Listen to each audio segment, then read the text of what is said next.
I used to think family pranks only went as far as hiding the TV remote or changing the Wi-Fi password. But in that damned summer when I was 21, I realized some jokes are so cruel they rip trust apart and push you out of your own bloodline forever. That wasn't a joke anymore. It was a way of telling me I had never been welcome. And the scariest part? I had lived with those people my whole life. Calling them family now feels like a sick joke. If you think I'm exaggerating, let me tell you how it all started. My name is Harper. I was 21 that year, living in Idaho, in a tiny, stuffy, old suburban house my dad called the family nest. There was nothing warm about it, except for the times my face burned with rage. I didn't go to college, not because I didn't want to, but because college is for dreamers with no grip on reality, my dad Carl's exact words. According to him, if I could count money, work with my hands, and not be dramatic, then that was good enough to get by. And just like that, good enough, I worked nearly full-time at his hardware store. Opened the warehouse in the morning, did inventory in the afternoon, closed the books and cleaned at night like a machine. No fixed salary. My dad gave me a few $100 a month and called it spending money. Even though I was the only one working full-time there besides him, my brother Kevin, the golden child, would occasionally swing by the shop, tease me, whistle 3 notes, then vanish like just showing up with some kind of contribution. Kevin was 2 years older than me, tall, smooth-talking, and seen by my dad as the perfect replica of himself. Every time Kevin said something pointless, my dad would laugh like it was the joke of the century. Me? Every time I tried to speak up, he'd frown and say, "You should learn to be quiet so you don't bother people." Some days it felt like I was living in a reality TV show, where I was the background character set up to make the 2 stars, my dad and Kevin, shine brighter. My mom Susan was the type who always wanted to keep the peace. She'd say, "Don't talk back to your father, you know how easily he gets mad." She was the only one in the house who was ever gentle with me, but that gentleness never turned into actual support. She never stood up for me, never stopped my dad from yelling at me like I wasn't his daughter but some stranger who owed him money. I remember clearly one time I came home late after walking nearly 5 miles from work. My only bike had been borrowed and broken by Kevin, left who knows where. I walked in, drenched in sweat, feet blistered, and the first thing I heard wasn't, "Are you okay?" It was my dad yelling from the living room. "I thought you were dead, on the side of the road, useless bitch." Kevin just snorted, snapped his fingers at me and said, "Hey Harper, want me to show you the way to the dog shelter? Might suit you better." I was used to comments like that from them, so used to it that sometimes I wondered if I really was that awful. Maybe I did something wrong just by being born? But even when you're used to it, it still hurts. Hurts in a way that carves at your self-worth a little more every day, until you no longer believe you matter. That summer, I wasn't expecting anything. I was just surviving the days, telling myself things would be okay, as long as I kept my head down, endured, didn't fight back. I didn't know that the okay I was waiting for would come as the final blow, the push that threw me out of the only place I had ever called home. But to get to that part, I have to start where the nightmare put on the mask of a family vacation. It started with a short announcement from my dad. "Next week we're going to Colorado for Uncle Jerry's wedding. No objections. Period." No one asked if I was free, if I wanted to go, if anyone noticed I was working nearly 50 hours a week at his store. My opinion was always the last thing considered. Or really, never considered at all. I remember when I was little I used to get excited whenever we left town. But with my family, no trip was ever a true vacation. It was just a traveling stage where they could keep up their usual act. I was the joke, and they were the cheering crowd. This trip was no different. Kevin drove the family's old SUV like he was in some expensive road show. I got crammed in the far back seat, next to a pile of luggage and a foam cooler leaking sandwich sauce all over. The whole ride from Idaho to Colorado, they took turns telling stories. Mostly about all the times I was useless, clumsy, a screw-up. Like my whole life was just a string of punchlines for their entertainment. My mom, as always, sat in the front seat, silent. Every now and then she'd force a weak smile, glance back at me, then look away. Her eyes said it all. I can't help you. 3 suffocating days. Kevin blasting wild rock music, my dad cursing every time he smelled fast food, and me, learning to hold my breath longer whenever the air thickened with tension. On the morning of the 4th day, we stopped at a tiny roadside rest area near Glenwood Springs. The place looked like it was dropped in the middle of nowhere, just a tiny building with a restroom and a couple of rusty vending machines, surrounded by snow-capped mountains and dry land stretching to the horizon. I said, "I need to use the bathroom." My dad replied without turning his head, "Make it quick. You're not some queen who gets special treatment." I stepped out of the car, wearing nothing but an old t-shirt and faded jeans. My wallet was somewhere in the luggage. Phone, charging in the car. The only charger had been hogged by Kevin all morning. I was gone maybe 8-9 minutes, but when I stepped back out, my eyes still adjusting to the harsh sunlight, I froze. The parking lot was empty. The silver-gray SUV, the car I had been attached to for more than half my life, vanished as if it had never existed. At first, I thought they had just parked somewhere nearby, playing some stupid hide-and-seek game like when I was 12. I wandered around the restroom building, peeked behind some low bushes, even called out softly, "Dad? Kevin? Mom?" No answer. No car that looked like ours. No sign they'd ever been here. Just the wind and the vending machine clanking like it was mocking me. Part of me wanted to believe it was a joke, but another part, the one worn down by 1,000 insults, rejections, and forgettings, started to ache, cold in my chest. I sat down on the scorching cement. My forehead was sweaty, but my back felt ice cold. An hour passed. I watched cars come and go. Everyone had somewhere to be. I had no one. A truck driver pulled over and looked at me with concern. "You okay, miss?" I forced a smile as thin as paper. "My friends. In the restroom. I'm waiting." He nodded, believed it instantly. Because I knew how to look like someone who was okay. I'd spent my whole life learning that skill. When he left, I stayed where I was, knees pulled up to my chest. And then, for the first time in a long while, I didn't feel scared. I just felt empty. I knew they weren't coming back. I knew, because if I had ever mattered to them, they wouldn't have left me behind. And in that moment, I understood. I had 2 choices.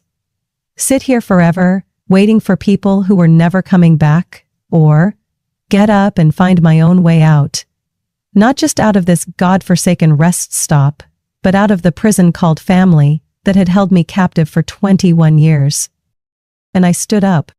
I had been sitting there for nearly 2 hours, eyes fixed on the stretch of asphalt where the SUV had disappeared like some cruel magic trick.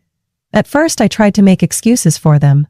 Maybe they went back to the gas station. Maybe I took too long in the bathroom and they thought I was already in the car. Or maybe it was just a stupid misunderstanding. But the longer I sat, the colder it got, like a sheet of ice breaking inside me piece by piece. I couldn't pretend anymore. They had left me on purpose. I pulled my hand out of my jeans pocket, where my phone should have been. Gone. Still plugged into the car. The car that was now probably dozens of miles away if they hadn't stopped. No wallet, no ID, not a single cent in my pocket. I started to stand up, legs tingling from sitting too long. Strangers passed by, a few glanced and quickly turned away, avoiding trouble. I saw a little boy tug on his mother's hand and whisper, "Mommy, is that lady lost?" The woman with curly blonde hair frowned, like she was being bothered during a peaceful outing. But I didn't care about her expression. I needed help. And I had nothing left to lose. I stepped closer, my voice hoarse from a dry throat. "Excuse me, could I borrow your phone for just a minute? I got left behind." She froze, her eyes wide with suspicion. I looked like a drifter, messy hair, wrinkled shirt, sneakers worn nearly to the sole. But eventually, after a quick glance at her son holding her hand, she slowly nodded. 1 minute, okay? I took the phone like it was the last lifeline left, but my fingers stopped at the dial screen. I had meant to call my dad, had meant to cry and beg him to come get me. But then, the images came crashing in like a hammer. My dad tossing my college application into the trash. Kevin laughing as he hid my winter coat in the snow. My mom sitting silently, pretending not to see as I got screamed at for breaking an old glass. I didn't call them. Instead, I took a deep breath, looked calmly at the woman in front of me. Do you know if there's a shelter nearby? I need a place to stay tonight. She looked confused, clearly not what she was expecting. But then she composed herself and nodded. I think there's one in Glenwood Springs, about a 40-minute drive from here, but I'm not sure. I couldn't stop myself from asking. Could you take me there? I know it sounds weird, but I really don't have anyone else to call. She looked at me for a long time, like weighing pity against fear. The little boy tugged at her hand again and asked, Mom, can we help her? I swear it was that question that tipped the scale. The woman let out a quiet sigh and nodded. Okay, but just to the front door, I can't stay long. Thank you, really. I didn't say a word the entire ride. I sat in the back seat, staring out the window, unable to believe I was actually living this moment. Abandoned, empty-handed, and riding in a stranger's car like a homeless person. When we arrived, I got out and made sure to thank her again. The woman gave a slight nod, then drove off, leaving me in front of a small building with an old white sign that read, Safe Haven Shelter. The door opened to reveal a middle-aged man with salt and pepper hair, wearing an old but clean button-up shirt. He looked me over from head to toe, and gently asked, Do you need help? I nodded, no tears, no shaking, just nodded. Yes, I need a place to stay. I don't have any ID. I was left behind. He didn't ask any more questions, didn't demand papers, didn't look at me with pity. He just held out his hand. Max, come in, young lady. We'll take care of things, one step at a time. As I stepped over the threshold, I had no idea what lay ahead. But one thing I knew for certain. I wasn't going back. No calls, no texts, no attempts to reconnect with people who had tossed me out like trash. I had been pushed out of the old world. Now it was time to find a new one, no matter how harsh it might be. I woke up the next morning on a rickety bunk bed in a small room shared with 3 other women. The mix of cleaning product and old sheets created a strange sensation. Unfamiliar, yet oddly safe. At least here, I wasn't called a burden. I wasn't yelled at for breathing the wrong way. Breakfast at the shelter was runny oatmeal and a bruised apple. I ate every bite. Not because it tasted good, but because I knew I needed the energy. And because today, I had to start over. Mr. Max, the shelter manager, let me use an old computer in the office to look things up. I searched for jobs that didn't require documentation, because everything I had, ID card, insurance, papers, had been in my dad's car. And now, I had nothing but my name. I typed into the search bar, Cash Jobs, Grand Junction, Colorado. After an hour of sketchy listings, I stopped at one simple line. Urgently hiring dishwasher, Sonny's Diner, cash pay, start immediately. The address was about 4 blocks away.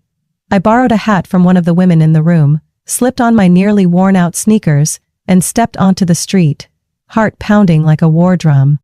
Sonny's was a small diner with a sun-faded storefront and a tilted sign. The smell of fried grease and baked goods drifted out like a trap. I pushed open the door, and the little bell overhead rang like it was announcing that my life had just taken a sharp turn. The woman behind the counter looked to be in her 60s, short gray hair with streaks of soft purple. She wore a flower and coffee-stained apron and had a faded rose tattoo on her arm. I don't know why, but the moment I saw her, I felt a bit safer. I spoke up, my voice still shaky from fear of rejection. I saw the sign about needing a dishwasher. I need a job. Really need it. I don't have any papers right now. I lost everything. She looked me over from head to toe without blinking. I swallowed hard, bracing for a no. But instead, she said, "I'm Geraldine. The last dishwasher quit yesterday. If you steal, I'll roast you in the back. If you don't, get started. Gloves are in the third drawer." I nodded, trying not to show the tears rising in my eyes. Geraldine didn't ask anything else, didn't pry, didn't pity. She gave me a chance. Plain and straight, just like her. I worked non-stop from noon until early evening. My hands blistered, shoulders ached, clothes soaked in sweat and soap. But when Geraldine shoved a $20 bill and a leftover meal into my hand, it felt like the biggest gift I'd ever received. That first week, I did everything she told me to. Dishes, mopping, wiping tables, even scrubbing toilets. I didn't complain. I didn't have the luxury of choice, and I didn't want another one. This was all I had, and I wasn't going to lose it. On the 7th day, Geraldine handed me a stack of papers. "These are forms to get your ID replaced." I called the records office back in Idaho. "They need an address to send it to. You can use the diners if you want. Just do it. Don't live like a ghost forever." I took the papers, hands trembling slightly. "Thank you." "I don't even know what to say," Geraldine growled. "Don't thank me. Do good, you stay. Screw up, you're out. Got it?" But in her eyes, I saw something else. A kind of care I had never once received from my own blood. 3 days later, I bought a cheap prepaid phone from a store near the bus station. Holding that tiny device in my hand, I didn't plan to call anyone. I just needed something to remind me that I still existed. But then, that night, the phone rang. It was a call from an unknown number. I picked up. My mother's voice came through, shaky, like she'd been crying. "Harper? Is that you? Oh God, I was so worried about you. We thought you got lost. It was just a joke. Your dad said he turned back but didn't see you." I stood still in the storage room behind the diner, my ears burning. In the background, I clearly heard my father snap. "Don't blow this out of proportion. She's just sulking. Tell her to take a bus home." "She's grown." Then Kevin chimed in with a snicker. "Harper, come on, you've made your point. Who knew you were this dramatic?" I clenched the phone tightly. Not a single apology. Not a single sign they truly regretted it. I exhaled slowly, my voice strangely calm. If your goal was to see if I could survive on my own, then congratulations, I'm doing it. And from now on, I'm never coming back. I hung up. Then I blocked the number. After that, I deleted every number I had memorized from my family. Each name I erased felt like cutting another chain that had bound me for 21 years. That night, I slept on a thin mattress in the small storage room behind the kitchen, the smell of old food still clinging to my shirt, but for the first time in my life, I felt free. That fall, I moved out of the shelter. With $300 saved from dishwashing and a few tips Geraldine stuffed into my pocket after overtime shifts, I rented a tiny one-bedroom apartment above a laundromat. The place had no AC, the window creaked every time the wind blew, and it always smelled faintly of Downy. But it was the first thing I ever had that was mine. No one yelling at me every morning, no one stealing my stuff and pretending it never happened. I kept working at Sunny's, and before long, I wasn't just the nameless dishwasher anymore. After 2 months, Geraldine let me move up to prep cook.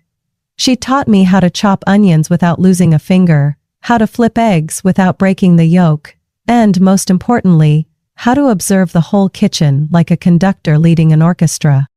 She said, "Harper, if you want to survive in this crazy world, you've got to learn to control every damn clink of a spoon on a plate. I see fire in your eyes. Don't let it go out." And I didn't let it go out.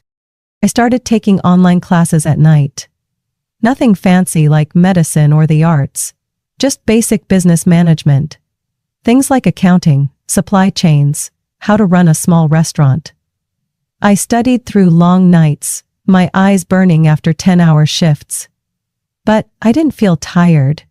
I felt like I was making progress, little by little. Then Kendra showed up. She walked into Sunny's on a Tuesday afternoon, hair tied high, wearing headphones and holding a thick medical textbook. She ordered a Denver omelet, no tomatoes, and black coffee. The first time I served her, she didn't look at me, just said a quiet thanks and went back to reading. But I remembered her, and she started coming in regularly, every Tuesday and Thursday, always the same order, always the same seat by the counter. I started playing a dumb game. Every week I wore a different name tag. One week it was Amber, another week Cindy, and once I even put Banana. It took her 3 weeks to notice. And the first time Kendra looked up at me, she burst out laughing. "Is your name tag broken, or do you have an identity crisis?" I laughed. It was the first real laugh I'd had after a long, cold year. We started dating. No roses, no fancy dinners, just pizza in the car or coffee after a shift. 6 months later, Kendra moved into my tiny apartment. We took turns cooking, argued over who had to wash the dishes, and sometimes snuck up to the rooftop to stargaze. Even if we could only see 3 stars because of the town lights. Geraldine seemed to notice our relationship before I even did. One night she patted me on the shoulder after closing and said, "Kendra's a good one, but don't let her see your crazy face when you haven't had enough sleep." I laughed, shaking my head. Almost 3 years after I was left behind at that rest stop, Geraldine called me into the back office. She was sitting behind the desk, arms folded, her expression more serious than usual.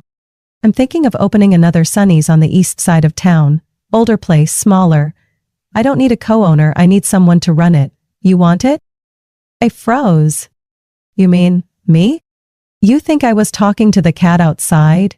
You've been running this place for a year now. This is the test. Pass it, and you'll have something that's really yours. If not, I'll throw your ass back to dishwashing."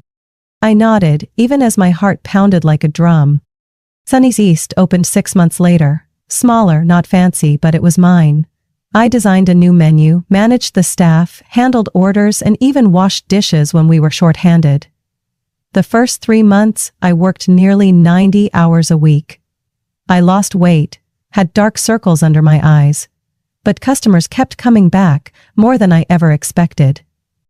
Harper, the girl once left on the side of the road like trash, was now running a real diner. And on a Saturday afternoon after locking up Sonny's East, I headed back to the apartment that still smelled like laundry, where Kendra was waiting. Hair messy, wearing my hoodie. She held me for a long time. I didn't say anything.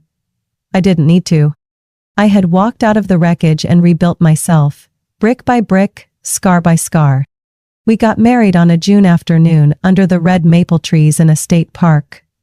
No fancy dress, no lavish party, and none of my blood family showed up. They weren't invited. Just Kendra, me, and the people we truly trusted. Geraldine made the wedding cake. Doug, the bass-playing neighbor, was the reluctant best man, and Kendra's parents stood there, tears streaming down their faces as their daughter said her vows. I never knew a hug could feel so gentle until Kendra's dad, Mr. Raymond, hugged me after the ceremony, patted my back, and said, "Welcome to the family. I don't care what your past looks like. From now on, you're ours." I nearly cried right then, partly because I was touched, partly because no one had ever called me ours like that, with trust and without conditions. Life didn't magically become perfect after we got married, but it started to settle. We moved into a 2-bedroom apartment near the park, with a tiny balcony just big enough for a few tomato pots. Kendra was still doing her residency, working long hours at the hospital, and I kept running Sonny's East. Our schedules were messy, but we made it a point to have dinner together at least 3 nights a week, even if it was just sandwiches and instant noodles. Then Ellie was born. She was a little storm wrapped in a yellow blanket. I remember holding her for the first time, my arms trembling, scared I might drop her. She looked up at me like she was asking, "Daddy, are we going to be okay?" And I whispered, "I promise, no matter what, you'll never be left behind." 2 years later, Marcus came into the world during a thunderstorm. He was a tiny copy of Kendra, deep brown eyes, a little frown when things didn't go his way, and a cry loud enough to wake the neighborhood. I never thought I'd be a father. In the past, whenever someone mentioned family, my chest would tighten, like it was a concept I'd never reach. But then, one late night, while changing Marcus's diaper under a dim nightlight, Ellie waddled into the room, clutching her teddy bear, yawning. She looked at me and asked, "Daddy, can I sleep in your room?" I lifted her onto the bed, tucked in both kids and lay between them, holding my whole world in my arms. Family. No longer a place filled with shouting, judgmental stares or cold silence. Now it was the sound of my daughter giggling when I used my monster voice. The scent of Kendra's hair when she fell asleep on the couch after a long shift. The tiny hand of Marcus, reaching for mine in his sleep. Every weekend, Kendra's parents came by. Her mom, Doris, brought pastries, lemonade, and a mountain of parenting tips she collected from YouTube. Mr. Raymond read the paper, occasionally glancing up to ask, "How's Sonny's doing, son? Let me know if you need help fixing anything at the diner." We celebrated Christmas with Kendra's family, played gift hunt in the backyard, baked gingerbread cookies, and sang carols under strings of twinkling lights. I used to think those things only existed in movies, but now, they were my reality. One morning, while driving Ellie to preschool, she suddenly asked, "Daddy, was your old house like ours?" I nearly swerved out of the lane. I stayed quiet for a few seconds, then answered, "No, Ellie, my old house wasn't like ours. No one laughed, no one hugged. But now it's different. Our house has all of that." Ellie smiled, nodded, like she understood. And in the morning sunlight pouring through the windshield, I realized I had rewritten the meaning of family for myself. We don't get to choose where we're born. But I chose who gets to be in my life. And for the first time, I didn't feel like someone on the outside looking in at the lights. I was home. I had found my real family. One where love didn't come with conditions. Wasn't bound by blood, but built on trust, forgiveness, and choosing each other. Every single day. It was a Thursday afternoon, mid-shift, when Maya, the new employee at Sunny's East, called into the kitchen, her voice slightly awkward. Harper, someone's here, asking for you. They said they're family." I wiped my hands on my apron, my heart tightening instinctively. Family. A word I'd learned to tuck away in the darkest corner of memory for over 10 years. As I stepped outside, the world seemed to slow down. Standing in front of me was Carl, my father now clearly aged. Thinning hair, slightly hunched back, but still with that old air of authority in his eyes. Susan, my mother, stood slightly behind him, clutching her purse so tightly her knuckles had turned white. Kevin, my brother, looked the same, tall, shifty-eyed, hands in the pockets of a leather jacket like he was about to step onto a stage, and beside him stood a young woman I'd never met. Perfectly made-up face, lips pressed tight. Probably Poppy, Kevin's second wife. I stood still, saying nothing. No smile, no tears. Carl broke the silence with a low, hoarse voice. "Harper, is that you?" I nodded coldly. "Yes. I'm Harper. As for who you are, I'm not so sure." No one answered. Susan brought a hand to her mouth, trying to hold back tears. Kevin glanced around the diner, flicked his eyes toward the menu. Anything to avoid mine. Poppy leaned closer to her husband, clearly uncomfortable. Carl spoke again. "We need to talk. We're family after all." I looked them over once, then turned to Maya. "That corner table, bring them water." We sat down, no one touched their glass. Kevin tried to smile. "This place looks nice. You own it?" I didn't answer. I looked straight at Carl. "Why now?" Susan pulled out a stack of papers and handed them to me.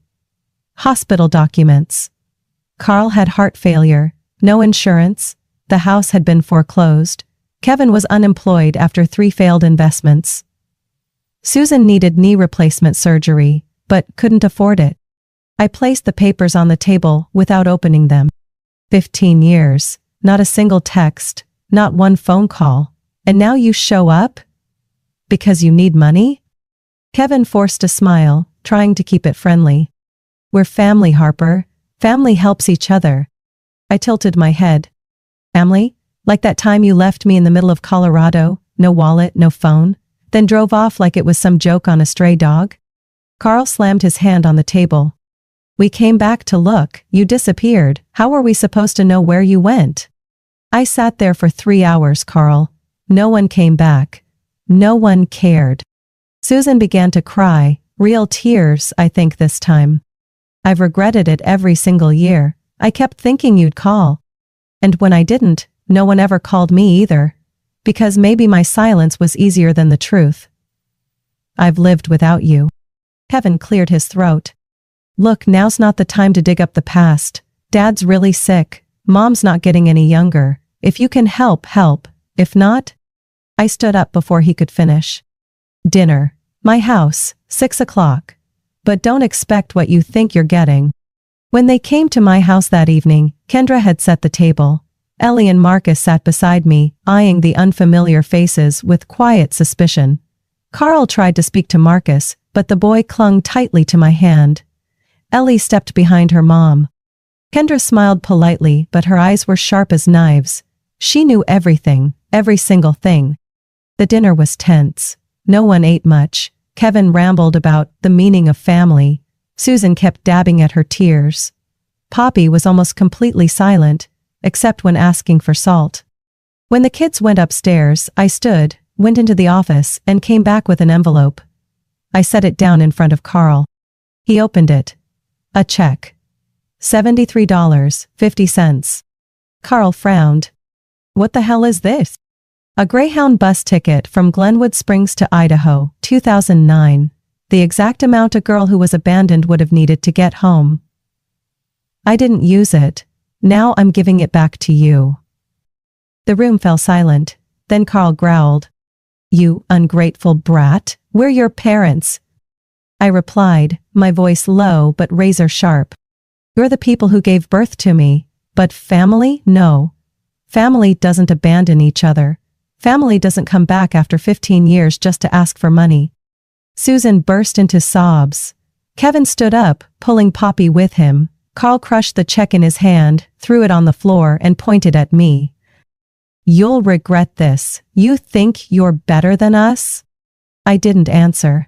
I simply opened the door and stepped aside. Good luck to you. As the sound of their car faded into the night, I turned around and saw Kendra standing on the stairs. She asked quietly, You okay? I nodded, but inside, I wasn't sure if it was relief or if the pain I'd buried for so long had just finally cracked open. One thing I did know, the past no longer held any power over me. I stood behind the closed door, feeling hollow, like all the air in the house had just been sucked out. Outside, the car's engine hummed once more before disappearing into the dark. The crumpled check still lay on the doorstep, stark white like an old stain dragged back into the present. But I didn't pick it up. Kendra walked over and placed a hand on my back. Want to say anything? I shook my head. My throat felt blocked. Not with tears, but with a final memory that had just evaporated out of me. We cleaned up dinner in silence. The clink of dishes was the only sound in a kitchen that used to be full of our kids' laughter. When I took the trash out, I glanced out the window. They were gone. No text, no apology, no turning back. But this time, I knew I was the one who had turned away first. That night, when Ellie rolled over, fast asleep, and Marcus rested his head on my arm, I looked at their peaceful faces and felt lighter with every breath. These kids would grow up in a world with no yelling, no cruel jokes that left scars. They'd know they were loved. Not because they pleased anyone, but simply because they were themselves. I sat up, pulled out my phone, and logged into the old email I hadn't touched in over a decade, the one I'd long forgotten. No new messages, just a pile of spam and familiar subject lines from my mom. We need to talk. Family is still family. Your father's not well. I deleted them all, no opening, no reading. Next, I logged into an old social media account. In a community group from my old town, I saw a few posts from Carl, complaining about hospitals, whining about neighbors. And one recent post. Looking for daughter, Harper Lynn, been out of touch for a long time. If anyone knows anything, please contact. I calmly deactivated the account. Permanently. The next day, I went to Sunny's East as usual. When I walked in, Geraldine was already at the last table with her black coffee and her signature sharp stare. She motioned for me to come over. I heard from Maya there was a storm at the diner last night. I gave a half smile. Old tornado. Already passed. She nodded, then patted the seat next to her. Good. You know, some things aren't worth holding on to too long. Trash has to be taken out before it starts to stink up your heart. I sat down, took a deep breath. I know, and this time, I'm not letting it come back. Geraldine didn't say anything else. She simply slid a piece of paper toward me. The plan for Sunny's third location. This time, I'd be a co-investor, not just the manager. I smiled and signed, without hesitation. That evening, when I got home, Ellie was coloring at the table and Marcus was lost in a pile of building blocks. Kendra sat on the couch, holding a cup of tea, looking at me with a soft smile. I walked over, sat beside her and whispered, I buried the past. I'm not letting it rot anymore. Kendra tilted her head. What about the future? What are you going to do with that? I pulled her closer, kissed her forehead. Build it, with my own hands, with you, with our kids, and I won't let anyone tear it down. That night I lay staring at the ceiling, thinking about the day I was left at that nameless rest stop. No wallet, no phone, no one on my side. I'd thought I would die there. If not my body, then the part of me that had been squeezed until it went numb. But I stood up. I didn't go back, I didn't beg. I didn't return to that house. I built a real home of my own. A place where laughter wasn't paired with cruelty. A home where no one had to be afraid just to exist. A life lived by choice, not guilt, not shame, not the weight of the past. And that was the greatest victory of my life. Not because I got revenge, but because I survived. And lived better than anyone ever thought I could. Harper's story is proof that family doesn't always mean safety, and blood doesn't always mean love. Abandoned, hurt, and discarded, Harper didn't crumble. She rose, and built a life from the ruins.